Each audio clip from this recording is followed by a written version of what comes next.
Je vous ai déjà expliqué qu'il s'appelle Carlson et qu'il habite sur le toit, dit petit frère. Qu'est-ce qu'il y a de bizarre à ça? Les gens ont bien le droit d'habiter où ils veulent, non? Ne sois pas bête, rétorqua maman. Ce qui est arrivé est terriblement dangereux. Tu ne comprends pas que tu aurais pu mourir quand la machine à vapeur a explosé? D'accord, n'empêche que Carlson est le meilleur mécanicien du monde. Petit frère regarda sa mère avec gravité. Il fallait qu'elle comprenne qu'il est impensable de refuser au meilleur mécanicien du monde de se servir d'une machine à vapeur. Petit frère, chacun est responsable de ses actes. Il ne faut pas rejeter la culpabilité sur Carlson sur le toit, qui n'existe même pas, insista papa. Mais si, il existe! Et il s'est volé, ajouta Beau sur un ton moqueur. Oui, et j'espère qu'il reviendra pour que tu le voies de tes propres yeux. Pourvu qu'il revienne demain, dit Britta. Si tu me montres Carlson sur le toit, je te donne une pièce d'une couronne. Demain, il ne pourra pas venir. Il doit aller au garage se faire un graissage. Tu aurais besoin d'un bon graissage, toi aussi, commenta maman. Regarde l'état de ton étagère. Carlson dit que tout ça, c'est purement matériel. Petit frère fit un geste nonchalant de la main, à la manière de Carlson, pour que sa mère comprenne à quel point il était inutile de faire tant d'histoires pour une étagère. Ah bon, il dit ça, ton Carlson. Si jamais il revient ici, je lui ferai un graissage qu'il n'oubliera pas de sitôt, ajouta-t-elle. Petit frère ne répondit rien. Comment sa mère pouvait-elle parler ainsi du meilleur mécanicien du monde? Mais il fallait s'y attendre, un jour comme celui-ci où ils avaient tous décidé d'être désagréables. Petit frère n'avait qu'une envie, c'était d'aller retrouver Carlson qui était si joyeux, qui considérait que les accidents étaient purement matériels et qui disait tout le temps qu'il ne fallait pas s'en faire. Oui, Carlson manquait beaucoup à Petit frère. Pourvu qu'il revienne un jour, Petit frère ne pouvait pas s'empêcher d'être inquiet. « Tu calmes, pas de panique », murmura-t-il en lui-même. Carlson lui avait promis de revenir. Et Carlson était un homme de parole. Quelques jours plus tard, il était de nouveau là. Petit frère lisait par terre dans sa chambre quand il entendit un ronronnement. Puis il vit le petit homme grassouillet entrer par la fenêtre comme un énorme bourdon. Carlson voltigeait joyeusement le long des murs tout en fredonnant. De temps à autre, il s'arrêtait pour regarder les tableaux. « Des tableaux magnifiques, superbes, mais pas aussi beaux que les miens !» constata-t-il en inclinant la tête et en plissant les yeux. Petit frère se leva d'un bond et se mit à sautiller de bonheur d'avoir retrouvé son ami. « Tu en as beaucoup de tableaux chez toi ?» demanda-t-il. « Des milliers, je peins à mes heures perdues. Des coqs, des oiseaux et d'autres très belles choses de ce genre. Je suis d'ailleurs le meilleur peintre de coqs du monde !» ajouta-t-il en faisant un élégant virage avant de se poser à côté de Petit frère. « Incroyable !» dit Petit frère. « Je ne pourrais pas monter avec toi pour voir ta maison, tes machines à vapeur et tes tableaux ?»« Bien sûr, évidemment, tu es le bienvenu, mais un autre jour. »« Bientôt ?»« Tu calmes, pas de panique, » dit Carlson. « Il faut d'abord que je fasse le ménage, mais ça ne sera pas long. Tu ne devineras jamais qui est le nettoyeur le plus rapide du monde, » ajouta-t-il l'air espiègle. « Toi peut-être ?»« Peut-être !» s'écria Carlson. « Peut-être ! Tu ne devrais pas hésiter une seconde. Le nettoyeur le plus rapide du monde, c'est moi, Carlson sur le toit. Ce n'est un secret pour personne. » Petit frère voulait bien croire que Carlson était le meilleur du monde en tout, surtout le meilleur camarade. Il aimait bien Krister et Gunilla, ses amis, mais il n'était pas aussi passionnant que Carlson. Krister parlait tout le temps de son chien qui s'appelait Joffa, et Petit frère lui en avait toujours un peu voulu pour ça. « Si jamais il me parle encore de son vieux chien, je lui parlerai de Carlson, se consolait-il.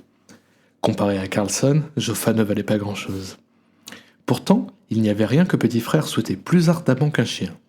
Tout à coup, Carlson l'interrompit dans ses réflexions. « J'aimerais bien m'amuser un peu, » dit-il en jetant un regard plein d'envie autour de lui. « Tu n'as pas une autre machine à vapeur ?» Non, il n'en avait pas d'autre. Mais soudain, une idée lui vint. Puisque Carlson était là, c'était le moment ou jamais de prouver à ses parents qu'il existait. À Beau et Britta aussi, s'ils étaient rentrés de l'école.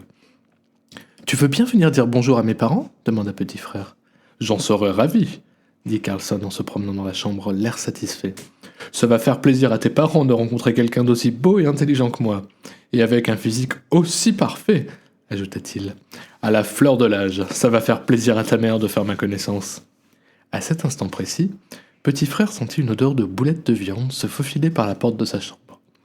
C'était le signe qu'il n'allait pas tarder à passer à table. Il décida alors de repousser les présentations à après le repas. Déranger les mamans en pleine cuisson de boulettes de viande n'était pas très recommandé. D'autant plus qu'il n'était pas impossible que ses parents aient la mauvaise idée de parler à Carlson de la machine à vapeur et des tâches sur l'étagère. Il fallait à tout prix éviter cela. Petit frère profiterait du repas pour faire comprendre à ses parents comment se comporter avec le meilleur mécanicien du monde. Mais pour cela, il avait besoin d'un peu de temps. Oui, il valait mieux attendre. Après le dîner, il emmènerait toute la famille dans sa chambre. « Je vous présente Carlson sur le toit, dirait-il. Comme ils seraient étonnés, quel plaisir de voir leur surprise. » Carlson avait cessé de se promener dans la chambre. Absolument immobile, comme un chien d'arrêt, il humait la bonne odeur de cuisine. « Des boulettes de viande! J'adore les bonnes boulettes de viande !» Petit frère était embarrassé. Il savait qu'il n'y avait qu'une seule réponse possible à ce genre de commentaire. « Si tu veux, tu peux dîner avec nous » aurait-il dû dire. Mais il n'osait pas se présenter à table accompagné de Carlson, comme si de rien n'était. Quand Krister et Gunilla étaient chez lui, ce n'était pas pareil. Il lui arrivait souvent de demander à sa mère à la dernière minute, quand toute la famille était déjà attablée. « S'il te plaît, maman, est-ce que Krister et Gunilla peuvent manger la soupe de pois et les crêpes avec nous ?» Alors qu'inviter un petit monsieur que personne ne connaissait, et qui en plus avait cassé sa machine à vapeur et fait des taches sur son étagère, non, cela était bien plus difficile. Mais puisque ce petit monsieur lui confiait qu'il adorait les boulettes de viande, il fallait qu'il se débrouille pour lui en rapporter. Sinon, il se pourrait que Carlson ne veuille plus revenir. Ces boulettes de viande étaient d'une importance capitale. « Attends-moi un instant, je vais aller t'en chercher quelques-unes. »« Bien, » dit Carlson en hochant la tête avec satisfaction. « Très bien, mais dépêche-toi, ce ne sont pas ces tableaux sans coque qui vont me remplir l'estomac. » Petit frère fila dans la cuisine où maman, entablie et à carreaux, faisait sauter des boulettes bien dorées et bien appétissantes. « Tu tombes bien, mon chéri, dit-elle. On va passer à table ? » « S'il te plaît, maman, tu ne pourrais pas me donner quelques boulettes dans une soucoupe pour que je les mange dans ma chambre ?» demanda petit frère d'une voix persuasive. « Mais mon chéri, on mange dans quelques minutes. »« J'en voudrais quand même, je t'expliquerai après le dîner. »« Bon, je t'en donne 2 ou 3. » Elle lui servit 6 belles boulettes dans une petite assiette. L'odeur était alléchante. Petit frère se précipita dans sa chambre en portant prudemment l'assiette des 2 mains. « Regarde, Carlson !» cria-t-il en ouvrant la porte. Mais Carlson n'était plus là. À sa grande déception, il avait disparu. Soudain, tout redevenait si triste. « Il est parti !» dit petit frère, la voix tremblotante. Et c'est alors qu'il entendit « Bip, bip !» Il se retourna et là, dans son lit, il découvrit une grosse boule qui se déplaçait sous les couvertures. Les bips venaient de là. Puis il vit surgir le visage rouge de Carlson qui riait aux éclats. « Oh, oh, je t'ai bien eu ! Tu as dit « Il est parti !» Je ne suis pas parti du tout, j'ai seulement fait semblant. » Quand son regard tomba sur les boulettes, il appuya vite sur le bouton près de son nombril et son moteur se mit à ronronner. En vol plané, il se déplaça du lit vers l'assiette, attrapa une boulette en passant et s'éleva vers le lustre, où il tourna autour du plafonnier tout en se régalant. « Délicieux, cette boulette de viande est absolument délicieuse. On serait tenté de croire que c'est le meilleur fabricant de boulettes de viande du monde qui l'a faite, mais manifestement ce n'est pas le cas. » Puis il fit brusquement un plongeon vers l'assiette et en attrapa une deuxième. Au même moment, maman appela de la cuisine. « À table, mon chéri, va te laver les mains et viens vite !»« Aïe, » expliqua petit frère en posant l'assiette. « Mais je reviens tout de suite, promets-moi de m'attendre. »« D'accord, à condition que tu me trouves de quoi m'occuper pendant ce temps-là, » fit remarquer Carlson en atterrissant à côté de petit frère avec un bruit sourd et forcé pour bien souligner son mécontentement. « Il faut que j'aie de quoi m'amuser, moi, » ajouta-t-il. « Tu es vraiment sûr que tu n'as pas d'autre machine à vapeur ?»« Oui, j'en suis sûr, mais je peux te prêter ma boîte de construction si tu veux. »« D'accord. » Petit frère alla chercher sa boîte de construction dans son coffre à jouets. C'était une très belle boîte avec des pièces de différentes formes à assembler pour fabriquer des objets. « Voilà, dit-il, on peut construire des voitures, des grues et plein d'autres choses. »« Il ne te viendrait pas à l'idée que le meilleur constructeur du monde sait ce qu'il est possible de construire et ce qu'il n'est pas possible de construire ?» commenta Carlson en glissant une nouvelle boulette de viande dans sa bouche avant de se jeter sur la boîte de construction. « Voyons voir, » dit-il en vidant le contenu par terre.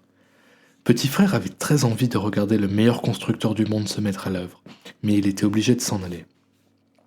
Avant de quitter sa chambre, il jeta un dernier coup d'œil à Carlson qui était assis par terre et qui fredonnait. « Je suis si doué, hurrah, et si intelligent, hurrah, et j'ai un physique si parfait, miam miam. » Il avait ajouté les derniers mots après avoir avalé la 4e boulette de viande. Maman, papa, Beau et Britta étaient déjà installés autour de la table. Petit frère se glissa sur sa chaise et mit sa serviette sur les genoux. Maman, je veux que tu me promettes une chose. Et toi aussi, papa. Que veux-tu que nous te promettions demanda sa mère. Promettez d'abord. Papa n'avait pas envie de promettre avant de savoir de quoi il s'agissait. On ne sait jamais, tu serais bien capable de nous faire promettre un chien, dit-il. Non, il ne s'agit pas d'un chien, assura petit frère. Mais si tu veux, tu peux aussi m'en promettre un. Non, c'est autre chose et ce n'est pas du tout dangereux. Promettez-moi de promettre. Bon, d'accord, nous te promettons, dit sa mère. Voilà, vous venez de me promettre de ne rien dire à Carlson au sujet de la machine à vapeur, annonça petit frère avec satisfaction. Pfff, fit Britta. Comment veux-tu qu'ils ne disent quelque chose à Carlson puisqu'ils ne le verront jamais? Si, ils vont le rencontrer après dîner, s'écria triomphalement petit frère. Il est dans ma chambre en ce moment. Oh, j'ai failli avaler une boulette de travers. Carlson est dans ta chambre en ce moment demanda Beau sur un ton moqueur. Parfaitement. Pourvu qu'il termine vite le repas, pensa petit frère. Ensuite, ils verront. Maman esquissa un sourire.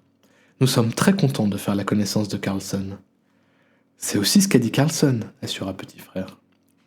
Lorsque chacun eut terminé sa soupe aux fruits, maman se leva de table. Le grand moment était enfin arrivé. Venez tous avec moi, dit petit frère. Pas la peine de nous le demander, dit Britta. Je suis vraiment impatiente de voir ton Carlson. Petit frère les précédait. N'oubliez pas que vous avez promis, rappela-t-il avant d'ouvrir la porte de sa chambre. Pas un mot au sujet de la machine à vapeur. Il abaissa la poignée et la porte s'ouvrit. Mais Carlson n'était plus là. Non, il n'était plus là. Il n'y avait même pas de petite bosse sous la couverture de son lit.